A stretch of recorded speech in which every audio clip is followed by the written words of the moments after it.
The movie opens at Bionine Medical Corporation in Puerto Rico, where we are introduced to a neuroscientist, William, who specializes in synthetic biology. For the last few years, William has been attempting to transfer human consciousness into a humanoid, in an effort to bring dead humans back to life. However, his experiments have been facing several failures, because the imprinting process that involves transferring of human neural network into the humanoid causes problems when the robots are energized, that leads to them destroying themselves. With the help of his partner Edward, William is trying once more to transfer the mind of a dead soldier into the robot, in the hopes of bringing his research to a success. Before the experiment, William explains to his team that the dead soldier's biological brain will be transferred into the robot, which will replicate the human mind. He asks Edward to initiate the process, and they begin to extract the neurological data from the dead soldier's mind into a memory drive. Once the data is extracted, the dead body is taken away, and William begins with the imprinting process. He gains access to the neurological data using an advanced hologram technology, and starts writing the data into the synthetic brain of the humanoid. After completing the imprinting, the team is asked to energize the body, which allows it to gain consciousness. The robot is able to move, and starts to speak, which is far more surprising to the team, since it is the first time the humanoid has been able to do so. Unfortunately, the robot quickly becomes aggressive, and attempts to destroy himself. The team members are also attacked in the process, and William eventually turns it off to take control of the situation. The imprint is a failure once more, and William's boss, Jones, becomes impatient with their lack of results, and threatens to pull the plug on the experimental projects. William is convinced that they have achieved undeniable progress this time, but his boss is not happy for sure. After such hectic experiment, William plans to take his family on a vacation. He has a beautiful wife, Mona, and 3 young kids including Zoe, Matt, and a teenage daughter Sophie. Edward also shows up, because he will be taking care of the house in their absence. Mona learns from Edward about the failed experiment, and William explains that their test subject spoke for the first time. Mona somehow believes in his work, but also explains her doubts about bringing humans back to life. However, William is positive about his researches, and tries to convince her that they are going to have a breakthrough very soon. The family settles into their van, and they drive off for the trip. They drive through a forest at a rainy night, but the weather makes it difficult to see through, and they nearly avoid collision with a truck. Immediately after, a tree strikes and kills Mona through the windshield, and William loses control of the car, going straight into a nearby pond.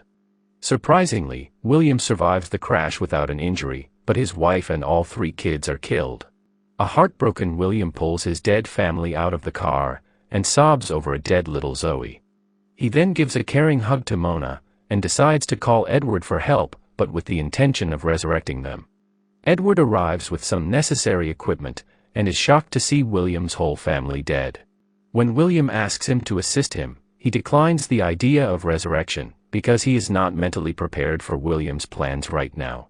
However, William forces him to do it, to which he eventually agrees. After taking care of the dead bodies, they visit Bionine Lab, where Edward tries to convince him that what he is intending to do is not actually possible. He explains about the hurdles and side effects of human cloning, but William is determined about his plans. They decide to use cloning pods, which will help them in cloning his family. Since William just came out of a tragic accident, he begs Edward to get rid of the dead bodies. William returns to his house, and waits for Edward to bring the pods. Unfortunately, Edward informs him that he could only find 3 pods, which means that they can bring only 3 family members back. In an attempt to decide which family member to lose, William writes their names on separate papers, and asks Edward to pick a name. Edward refuses to do so, and leaves the decision on his own. After a while, William sobs in extreme despair, because little Zoe's name was chosen in his attempt. Using Edward's cloning expertise, they initiate the transferring process by seeding their DNAs in the pods. Additionally, he informs William that the process will take almost 17 days to complete, and they need generators to keep the power supply on, because losing power for a few seconds will kill the clones. Since it's 2 a.m. at night, William decides to steal batteries from all his neighborhood vehicles. The next morning, Edward asks him about Zoe, to which William decides that he will delete all of Zoe's memory from the drives, which will make it impossible for other family members to remember her. Edward leaves for the day, and William begins with deleting Zoe's memories. Although this is a really devastating move for him, especially with all the reminders he finds with her, he manages to delete her memories from the neural maps. After a while, cops arrive at his doorstep, in search of a robber who stole batteries from neighborhood vehicles. William successfully manages to pretend innocently, and the cops leave after speaking to him. Edward visits Bianine in the interim, where Jones informs him that the board will shut down William's project if a desirable progress is not achieved soon enough. He immediately calls William on his phone and alerts him about the situation, and because they are secretly using the cloning pods, they might face allegations for stealing billion-dollar equipment from the lab. William asks him to come over and watch the pods, so he can visit the office. He eventually reaches the office to keep Jones from canceling the project, and sees a drawing made by Zoe, clipped to his desk. William returns home after work, and comes across his son's school teacher at his doorstep, who came in concern about his son's school absentees. Since his family has been missing for a few days, people are starting to suspect their absence from work, school, and social media. William spirals into a pit of lies to cover up their disappearance, which involves hacking into his children's social media profiles and Mona's email address. While sending BRB to their friends, he also learns about Sophie's boyfriend and informs him that I am grounded until I am 18. William then continues writing his imprinting algorithms, but the imprint keeps failing for unknown reason. He is desperately trying to find a way to combine his family's consciousness into their still-forming bodies. It's been 17 days, and Edward arrives to initiate the cloning process, but William is still unsure of the cause for the imprint failure, and denies to proceed with neural map transfer. Edward warns him to make it quick, or the cloned bodies will keep aging rapidly if kept inside the pods. Eventually, William decides to sedate the bodies for 3 days, in an attempt to buy some time to figure out the solution. With Edward's assistance, he takes all regenerated bodies out of the pod, and sedates them one by one. While his wife is unconscious, he notices that her central nervous system reacts to his touch. He finally realizes that his experiments have been failing, because the mind expects connection to a biological body with heartbeat and respiration, rather than a synthetic one. With this knowledge, he realizes that the transfer of the neural maps into the clones will not be a problem, since they will be humans.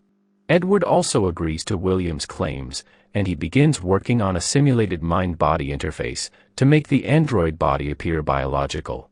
They once more initiate the imprinting process as usual, and wait for the results upon completion. After a moment, Mona gains full cognitive consciousness, and seems to be fine, but William puts her to sleep once more. Edward is happy and amazed about this breakthrough, and believes that they have just created history. Edward leaves at night after an undeniable successful day, and William begins to organize his house for his family. He also removes physical existence of Zoe from their home, and removes her photographs and all toys. He goes to bed at night, and sleeps in the same room with Mona. He wakes up in the morning and finds Mona missing. He rushes in search of her, and is amazed to see his family performing really well in their new clone bodies. Mona goes for a run, and William decides to prepare some pancakes for Matt and Sophie. Mona's body is also performing well, but she feels some pain in her stomach. She returns home after jogging, and William receives a call from Edward, informing him about short deadline before the project is shut down.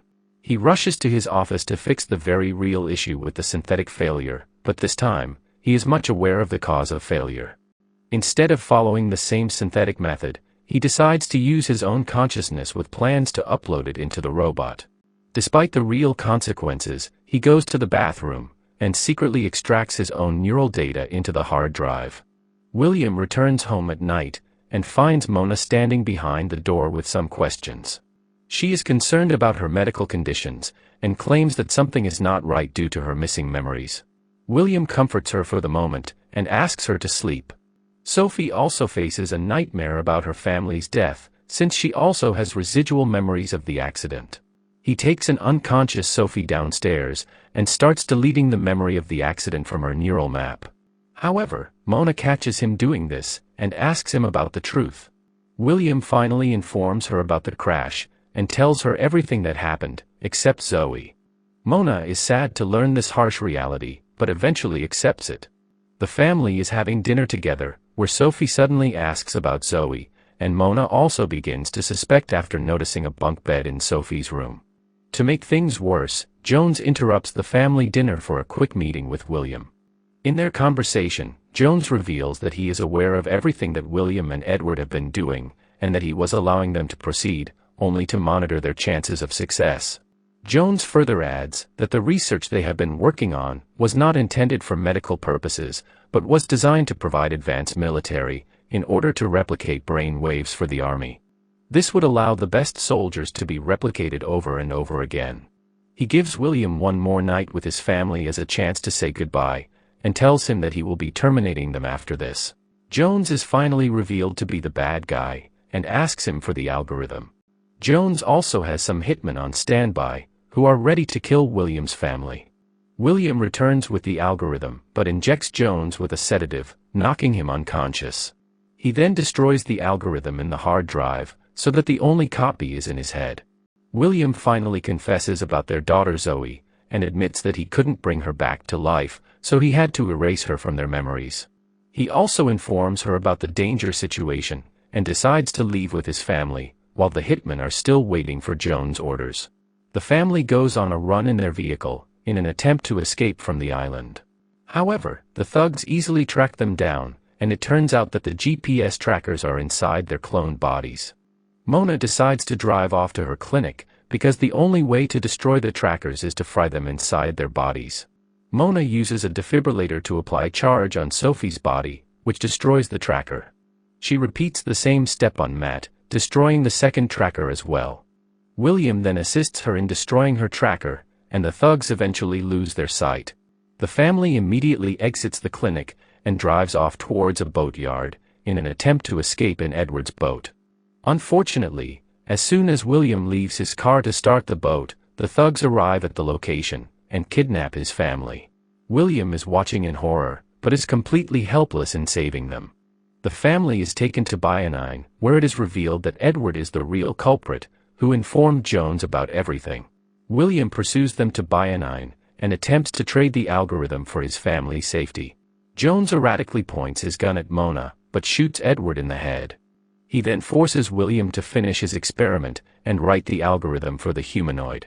However, William makes a smart move, and instead implants his own consciousness into the robot, which he stored earlier into the drive. With the scientist's mind transferred with the algorithm, the robot becomes William 2.0, and acts as the equalizer, taking out Jones' thugs to protect Mona and the kids. The family returns to their vehicle, but William decides to make a new deal, and returns to the lab. William asks the machine what it feels like to be in the body, who states that it feels like he is still himself. Jones is mortally wounded by the robot, and to ensure Bionine stops coming after his family, William brokers a new deal, in which William 2.0 stores Jones' consciousness before he dies.